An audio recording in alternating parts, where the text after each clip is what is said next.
Bom dia a todos. Em nome do... Eu sou Eduardo Diamantino, represento o presidente da Comissão dos Credores de Pregatório da OAB de São Paulo. Vou presidir a mesa dessa palestra, que tem como tema a PEC 12 e o uso dos precatórios no direito tributário. Quem vai expor o tema é o doutor Arthur Ricardo, especialista em Direito Administrativo, Constitucional, Ciências Processuais, Processo Civil e Direito Tributário, e doutorando em Direito Civil pela Universidade de Buenos Aires. O tema é extremamente oportuno. Compõe a mesa também o doutor Vitor Kriker Gugerian, especializado em Direito Tributário, colega do doutor Arthur, para a discussão sobre a questão. Como eu vinha conversando com o doutor Arthur, eu quero cumprimentar o Departamento Cultural da OAB pela extrema importância do tema. Afinal de contas, compensação de precatórios com tributo antes de qualquer problema, seja da área tributária, seja da área constitucional, seja da área administrativa, é medida de justiça. Quando uma pessoa deve a outra, o mais lógico é que se encontrem as contas. E como toda obviedade no Brasil, merece ser esquecida. Hoje, comentava com o doutor Arthur, talvez estejamos aqui na extrema unção sobre a sistemática da emenda 30, que é a emenda que rege o tema, a previsão de votação da PEC 12, a renumerada PEC 351, depois que voltou do Senado, era para ontem à noite. O site da Câmara, hoje de manhã, indicava começo de votação às 9 horas. Nós ainda não temos esse dado, enfim, se vai à votação hoje ou não. E a PEC 351 tem toda a sorte de maldades possíveis e contrárias a todos os contribuintes.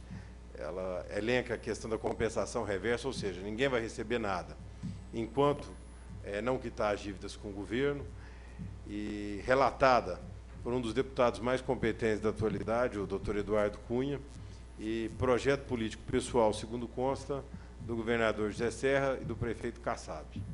Então, eu vou passar a palavra para o doutor Arthur, que vai expor a opinião dele sobre a questão. Doutor Arthur. Eu agradeço, doutor. Parabenizo aqui esse auditório maravilhoso, essa mesa, o Departamento de Cultura da Ordem dos Advogados do Brasil, que nos dá mais uma vez a oportunidade de nos manifestar e trocar essas ideias, voltados ao direito tributário, voltado ao precatório, e o nosso presidente também. Bom, o tema, como colocou o doutor Eduardo, é extremamente oportuno pelo momento que vivemos hoje. E já pegando aqui uma colocação do doutor Eduardo sobre essa injustiça que é colocada aos contribuintes de hoje, eu concordo, eu assino embaixo, mesmo porque o meu conceito de justiça, ele vai muito além do que nós hoje estamos praticando, que justiça, eu acredito que hoje, nada mais é do que a aplicação do direito de uma forma efetiva. Assim se faz justiça. Você aplica o direito de uma forma efetiva, onde você alcança um determinado resultado. Não adianta você ter um texto legal e a emenda constitucional número 30, como bem colocado pelo doutor Eduardo, que talvez esteja sepultada daqui a alguns dias, ela ainda tenta viabilizar esse conceito de justiça, que administrativamente hoje nós não temos uma aplicação efetiva e talvez judicialmente nós tivéssemos nós tenhamos algumas aplicações favoráveis e pudéssemos ter outras bem mais favoráveis. Enfim, é um tema extremamente relevante. E eu gostaria de começar abordando a questão da efetividade por si só. antes de adentrarmos a questão da PEC 12, eu acho que é importante nós termos uma visão até histórica, constitucional, do que efetivamente, de que forma o precatório ele está sendo tratado. E o precatório não é de hoje que a Constituição Federal prevê essa possibilidade de pagamento através de precatórios das dívidas dos entes federativos.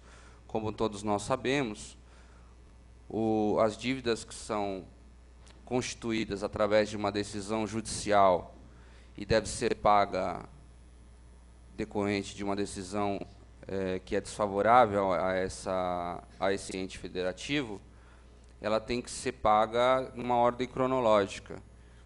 Ela tem que ter uma previsão de pagamento, não é um efetivo pagamento de imediato.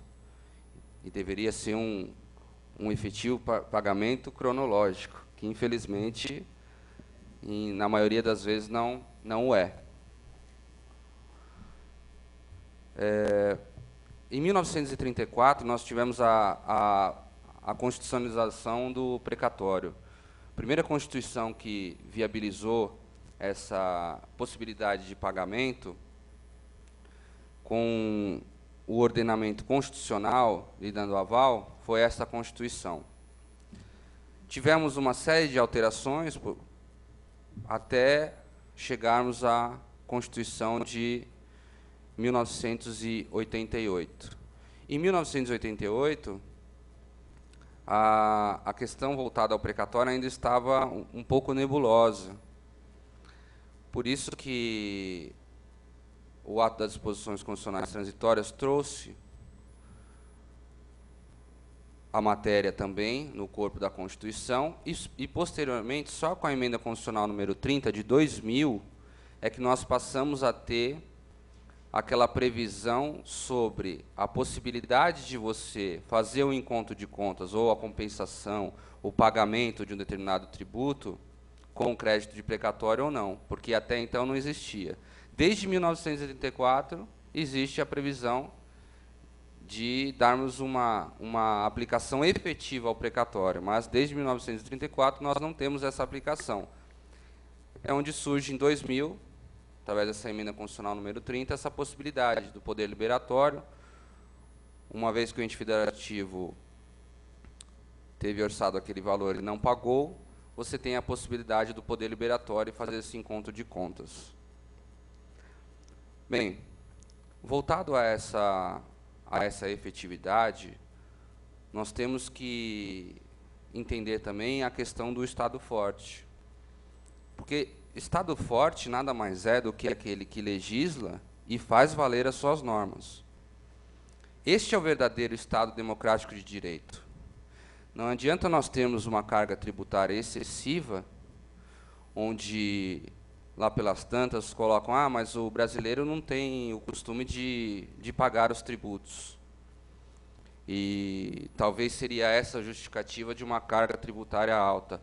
Ou, não existe a possibilidade de você fazer uma administração oferecendo saúde, oferecendo transporte, oferecendo uma série de serviços essenciais sem uma carga tributária alta. Enfim, eu conheço só um país até hoje que condiz com a carga tributária, que é a Alemanha, que você tem uma carga tributária aproximada aí aos 40% do seu PIB, enfim, mas que você tem um serviço público assim de primeiro mundo mesmo, condizente com o que é aquele país, e da forma que é tratado o direito naquele país também.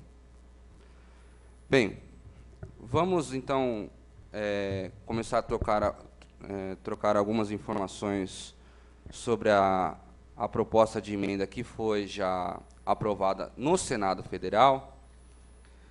E aí, em seguida, colocaremos algumas situações que foram levantadas pelo deputado Eduardo Cunha, depois de enviada do Senado para a Câmara dos Deputados.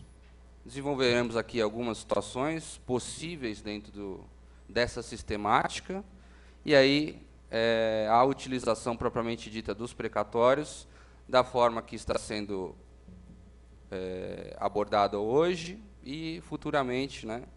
Que aí nós vamos ter aqui que fazer alguns desenvolvimentos para ver de que forma que poderemos ainda utilizar os precatórios, se é que poderemos, né, doutor? Eu estava aqui, antes de iniciarmos a palestra, ainda o doutor Eduardo tem uma vasta experiência na matéria e está desanimado, né, doutor, com os precatórios.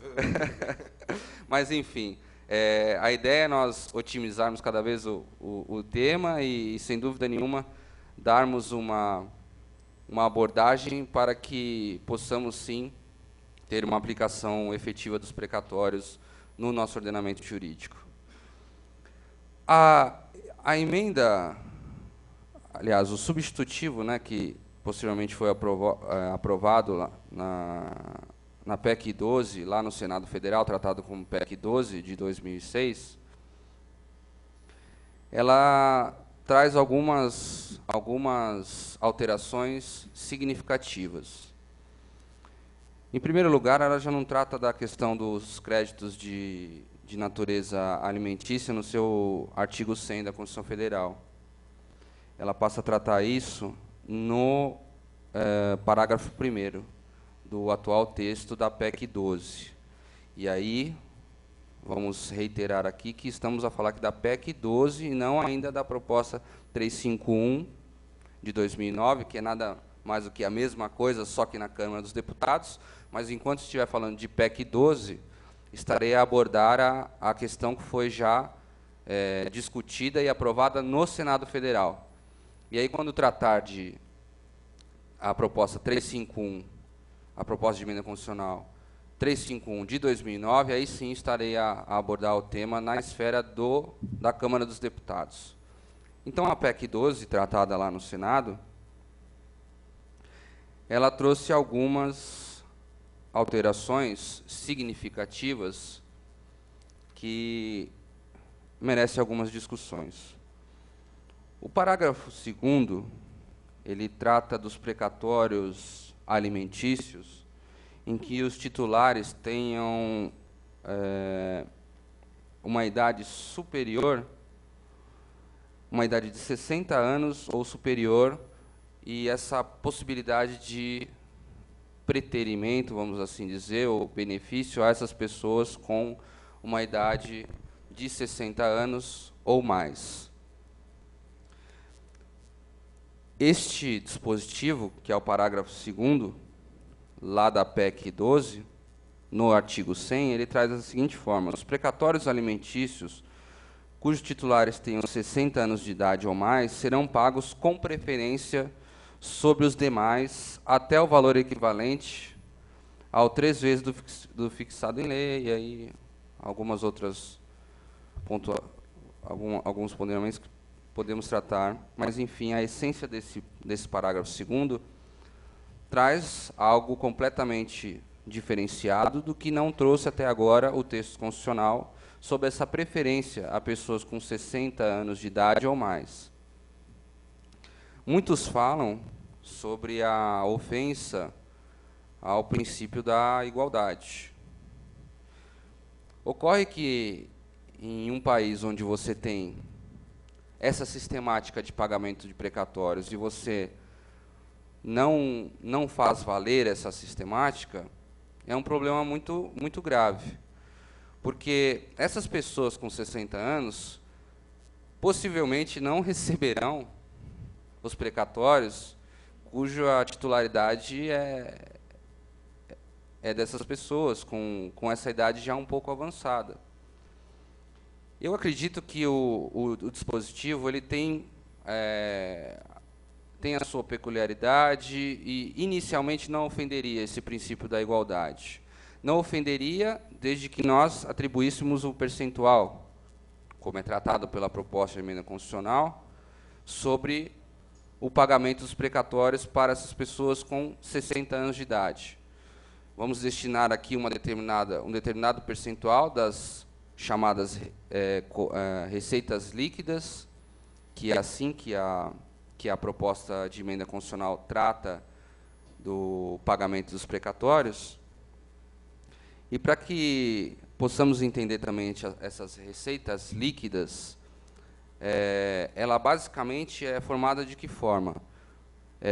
Você arrecada, o Estado, por exemplo, estamos aqui no Estado de São Paulo, temos precatórios sendo pagos, os precatórios de 98 hoje estão em pagamento. Creio que vai durar mais uns 2, 3 anos aí, 2 anos provavelmente para estar efetuando o pagamento. Está mais atrasado hoje é o alimentar. Isso, o alimentar, sem dúvida nenhuma. E agora, vocês imaginam um precatório com uma pessoa de 60 anos de idade, seja esse precatório alimentar, decorrente a sua natureza exatamente por ser de uma decisão que previa lá algumas despesas essenciais, como salário, por exemplo, o salário, basicamente é o salário, né? Algumas ações que os funcionários públicos ajuizam em face do ente federativo para viabilizar aquelas diferenças salariais que não são pagas e que posteriormente serão pagas, mas através dos precatórios. Se hoje nós estamos em 2009 e ainda existe um pagamento de precatórios de natureza alimentar de 98, essas pessoas de 60 anos dificilmente receberão as que foram emitidos precatórios hoje em 2008 nos próximos 20 anos. Acredito que esse dispositivo tem alguma viabilidade, sim. Acredito que esse dispositivo ele pode ter uma aplicabilidade, ele não ofenderia o princípio da igualdade, a partir do momento em que você disponibilizasse um percentual voltado às pessoas de 60 ou maiores de 60 anos. Outra questão que é abordada também na PEC 12,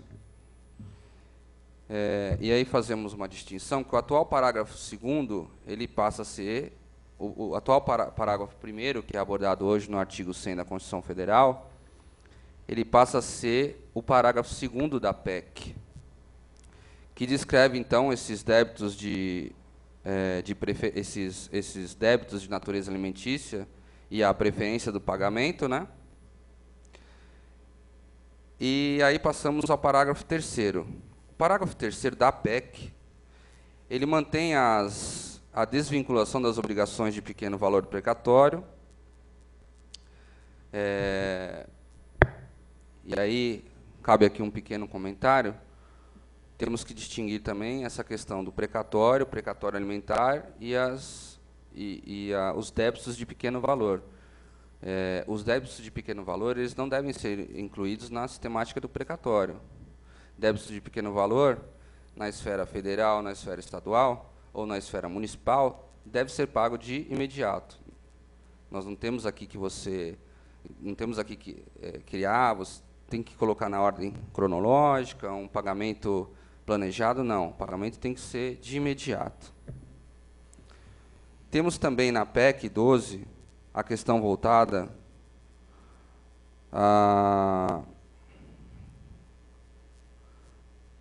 ao Conselho Nacional de Justiça.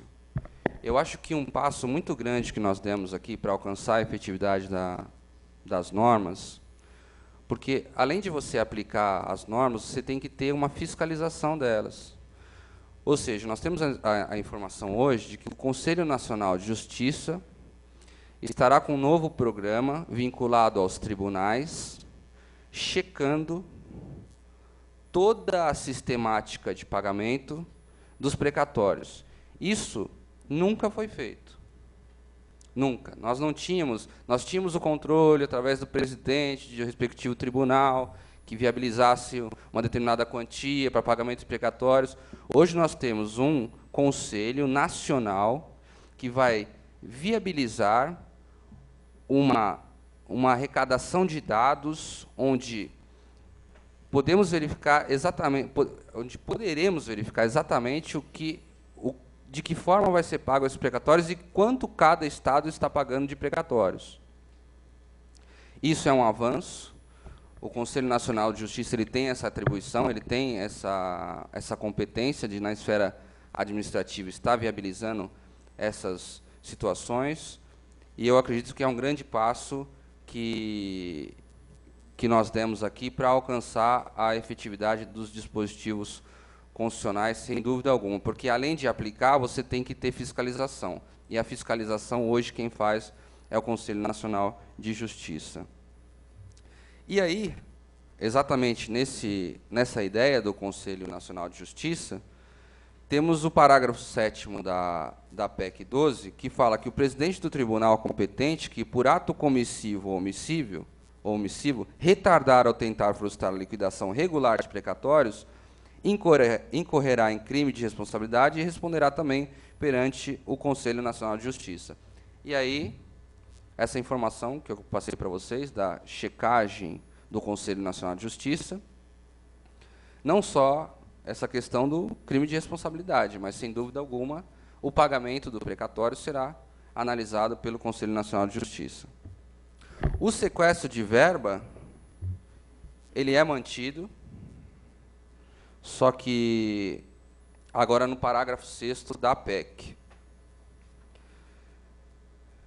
E aí temos aqui algumas questões que eu acho que vale a pena também discutirmos sobre a PEC 12, sobre o regime de compensação. O parágrafo 9º da PEC 12, ele vai tratar sobre o regime de compensação, que hoje nós temos através da emenda constitucional número 30. E o parágrafo 9º, ele trata desse regime de compensação, desses créditos líquidos perante a fazenda respectiva, mas desses créditos que não tenha alguma impugnação administrativa ou judicial. Ou seja, nós temos muita discussão também sobre aquela questão do precatório, a questão do valor controverso, o valor incontroverso. Eu acho que aqui, nesse dispositivo, apesar de não ser ainda o definitivo, mas ser uma proposta já de emenda à Constituição, nós temos aqui que essa discussão sobre valores controversos, valores incontroversos, possibilidade de compensar ou não, a partir do momento que você tem aquele valor que é controverso ainda, existe a possibilidade de discussão, como que eu faço para compensar? Com esse dispositivo, o parágrafo 9º da PEC 12, ele inviabiliza essa compensação, porque fala a compensação de créditos líquidos da fazenda. Então, tudo aquilo que tiver uma impugnação, seja ela administrativa, seja ela judicial, não haverá possibilidade de você fazer o respectivo encontro de contas. A título de informação também, que eu acho interessante, nós poderemos aqui abordar a questão dos percentuais dos valores que serão destinados ao pagamento de precatórios.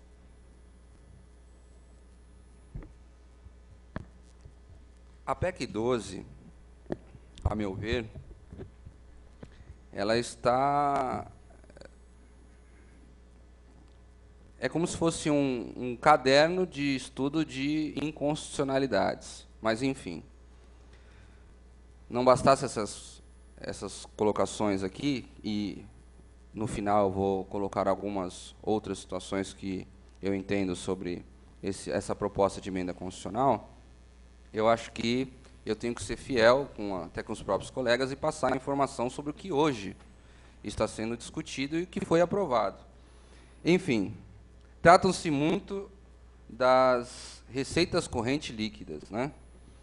A receita corrente líquida, ela já era tratada no artigo 2º da Lei Complementar, número 101 de 2000, só que, para ficar algo extremamente esclarecido, a PEC 12, ela também definiu a receita corrente líquida. E isso veio no artigo 96 do Ato das Disposições Constitucionais Transitórias. Então, esse dispositivo, se passar, será o artigo 96 da DCT, que prevê o seguinte texto, no seu parágrafo 4º. Define-se receita corrente líquida, para os fins de que trata este artigo, como o somatório das receitas tributárias, de contribuições patrimoniais, industriais, agropecuárias, serviços, transferências correntes e outras receitas correntes, apurado, somando-se as receitas arrecadadas no mês, em referência, e nos 11 meses anteriores, excluídas as duplicidades e deduzidos. Aí tem as hipóteses dos estados e dos municípios. É um artigo um pouco complicado, que basicamente é o seguinte: essa somatória da receita corrente líquida nada mais é do que o que aqui no Estado de São Paulo, por exemplo, aquela arrecadação que foi feita, a arrecadação tributária que foi feita através dos tributos, mais aqueles valores que foram repassados da União para o Estado. Mas aí você tem que, nesse repasse, deduzir, ou seja, sobra somente o valor que você arrecadou. A receita corrente líquida nada mais é do que aquele valor arrecadado, descontados aqueles repasses que foram feitos, por exemplo, da União para os Estados. Esse percentual da receita corrente líquida, ele nos estados ele é de no mínimo 0,6%, se o estoque de precatórios corresponder a 10% do total da receita corrente líquida devedora. 0,6% é muito pouco. Para um estado, o estado de São Paulo, que tem um precatório alimentar atrasado desde 1998, nós podemos chegar à conclusão aqui de que nunca eles terminarão de pagar os precatórios de natureza. Eu tenho um dado que sim. São Paulo, no percentual agravado, que seria de 1,5% Estado de São Paulo, sim. Se não se tivesse mais nenhuma sentença condenatória, mais 15 anos, e o município mais 30. Sim. Sem mais sentença condenatória. Sem mais sentença condenatória. Existe essa... o Estado ele pode adotar por um regime de pagamento em 15 anos, a PEC 12 ela prevê isso, esse pagamento de 15 anos. Ocorre o seguinte: você efetua nesses 15 anos o pagamento desses precatórios pendentes, só que você não tem mais sentença condenatória alguma. Na verdade, por exemplo, é o que o doutor Eduardo traz aqui.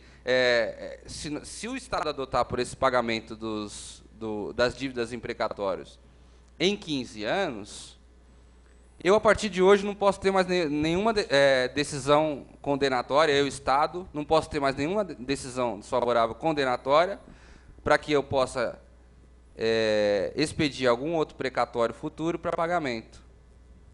Ou seja, é inviável. Não existe a menor possibilidade de se adotar essa sistemática. Mas essa sistemática, ela foi estudada pelos senadores da República, ela foi aprovada e hoje ela está na Câmara dos Deputados. Por mais que hoje nós temos posições favoráveis ou desfavoráveis, isso não importa, isso passou. Agora, independente de ter passado ou não, eu acho que vale a pena nós estudarmos o que efetivamente está passando. Porque amanhã, se algum dispositivo tiver de ter uma impugnação na esfera do judiciário, nós temos que ter aqui hoje o que efetivamente está aprovado, para que lá na frente nós possamos tomar as medidas cabíveis.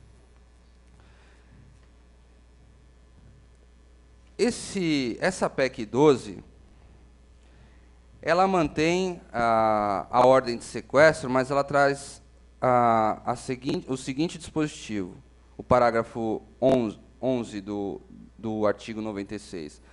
Haverá o sequestro de quantia nas contas da entidade devedora por ordem do presidente do tribunal até o limite do valor não liberado. Este sequestro de verbas, que já existe hoje, ele será mantido Ocorre com a sistemática de pagamento dos precatórios hoje, se torna uma situação completamente incoerente, porque nós temos hoje uma verba destinada a pagamento de precatório completamente inviável.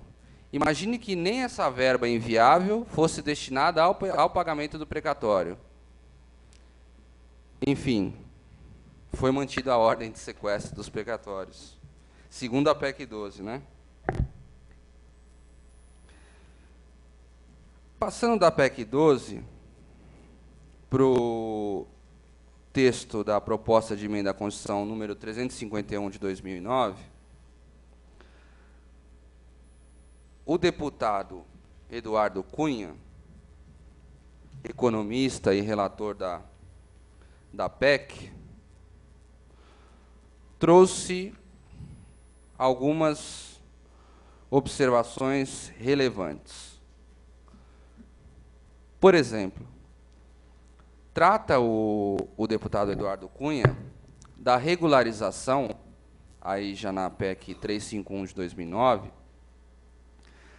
a regularização de cessão dos créditos a terceiros. Hoje, muito se fala sobre o mercado negro dos precatórios. É engraçado ouvir essa assertiva, ou alguma indagação voltada a este chamado mercado negro, porque a PEC 12 e a PEC 351, tratada pelo Senado, quando se trata de leilão de precatórios, e aí o percentual do leilão de precatórios, hoje, com o deputado Eduardo Cunha, segundo ele, 50% dessa verba destinada ao pagamento dos precatórios será voltada ao pagamento na forma de leilão. Ora, o leilão ele vai funcionar da seguinte maneira: o ente federativo ele paga aquilo que ele deve, sim, da seguinte maneira: se você tem um precatório hoje de R$1 milhão, e nesse leilão de precatórios você resolve ceder esse precatório por 5% do valor, 10% do valor, eles efetuarão o pagamento dessa forma. Ou seja, você que não está seguindo você está existe já uma ordem cronológica. Só que, segundo o dispositivo da PEC, você não segue essa ordem cronológica. Você submete esse pagamento ao leilão. E esse leilão, ele vai ser adquirido, o precatório, de que forma? O precatório que você ceder com deságio maior. Ou seja, hoje quem quiser oferecer um precatório com deságio de 90%, esse vai ser pago em primeiro lugar. Só que como que eu faço com aquela ordem cronológica já existente de pagamento dos precatórios? Existe mais essa questão. Talvez aí estaria ferindo o próprio dispositivo constitucional que já existe hoje, e aí você já tem um direito adquirido sobre aquele pagamento na ordem cronológica, que ao passo que aquela pessoa que quer se desfazer do seu crédito, do seu precatório, com deságio hoje de 90%, e o Estado lá adquirir aquele precatório, talvez essa pessoa que está na ordem cronológica esteja sendo prejudicada. Essa é uma questão que é do leilão dos precatórios, que é abordado na PEC, que já é tratada na DCT, sobre aquela possibilidade de cessão de créditos a terceiros. Só que você hoje, quando faz a sua cessão de créditos a terceiros e tenta se habilitar nos autos, como até um substituto processual, o magistrado diz que não. Você não pode ir lá fazer parte daquele... Você não é o titular do precatório, você não faz parte daquela relação jurídica, portanto, você não tem como atuar hoje no processo. Talvez essa regularização de cessão do crédito a terceiros, proposta pelo deputado Eduardo Cunha, viabilize algumas situações que estão mascaradas aí hoje nessa habilitação do precatório. Bem, trazendo aqui esses dispositivos, que é o novo artigo 96 da DCT, o novo texto do artigo 100 da Constituição Federal, eu acho que vale a pena agora a gente começar algumas discussões sobre o que efetivamente, qual seria o resultado dessa discussão dos precatórios. Em primeiro lugar, e aí voltamos, à questão dos privilégios com as pessoas que têm 60 anos ou mais para o recebimento desses precatórios. Estaria aí violando uma garantia, um direito fundamental do cidadão, o direito à isonomia? Eu começo a responder essa questão abordando na forma que eu abordei o dispositivo no começo. Eu acredito que se você viabilizar um percentual que seja razoável para o pagamento dos precatórios com as pessoas que tenham 60 anos ou mais, isso não estaria ofendendo o princípio da isonomia. Muito pelo contrário, eu acho que você estaria dando efetividade ao dispositivo constitucional e você estaria a fazer valer o direito das pessoas com 60 anos ou mais. Outra questão decorrente ao leilão dos precatórios. Hoje se critica muito essa possibilidade de leilão. E aí, como eu disse para vocês, a questão do mercado negro. Será o mercado, então, o mercado branco. Vai ser o mercado negro, vai ser o mercado branco que o ente federativo vai adotar, porque o ente federativo nada mais está fazendo agora, com essa proposta de emenda constitucional, do que nós já estamos fazendo na prática, do que algumas empresas de consultoria adquirem alguns precatórios com um determinado deságio e se aplica esse precatório, enfim, para algumas finalidades na esfera civil, na esfera tributária. Ah, mas isso não é possível. Como não é possível? A própria proposta de emenda constitucional prevê esse leilão de precatórios. Quer dizer que, uma vez que o Estado pode, e aí Estado aqui não o Estado de São Paulo, e o Estado, de uma forma genérica, Estado, a União, Estados e municípios. O Estado ele pode adotar essa sistemática de pagamento de leilão de precatórios,